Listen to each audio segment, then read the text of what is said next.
Hey guys, it's Emily's Little Book Nook, and in today's video, I'm going to be sharing my top 5 favorite picture books. If you give a mouse a cookie, always seemed to spark my imagination. I don't know if it was the bright illustrations, the plot, or the fact that the mouse himself would draw in the story. But something about it always made me want to get creative. I'd often find myself coloring after I read the book, or trying to write my own book. I often remember making a little bed in my dollhouse for that mouse that would come, and I would give him a cookie.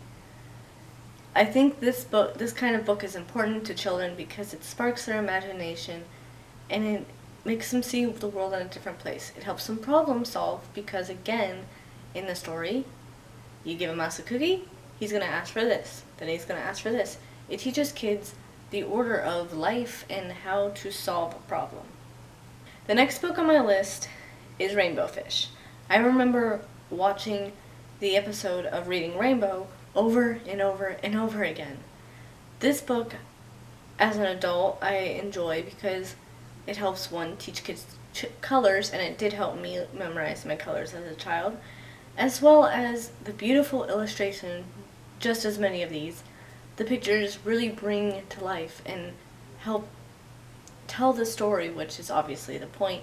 However, I think it's important because I feel people, even as adults, it's kind of nice just to sit down and flip through the pictures and just relax. So, Rainbow Fish is the second book on this list. The third book on my list is Ferdinand the Bull. I remember getting this read to me for the first time in kindergarten when we went to the library one day.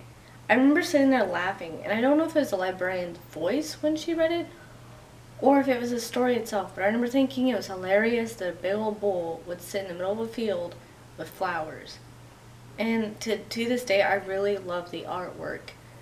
It's bright and vibrant, but it's a piece of work that I think could even be in a gallery. I don't feel like it's the typical children's illustration. This book started my obsession with bats. I remember often in elementary school carrying around this little rubber bat, and I loved it. I also had a stuffed animal bat, and I just thought they were cute, and to this day they're still cute animals, though they're kind of creepy, but that's only because they carry disease. However, I still think they're adorable, and I think we need to take care of them by making homes for them and such.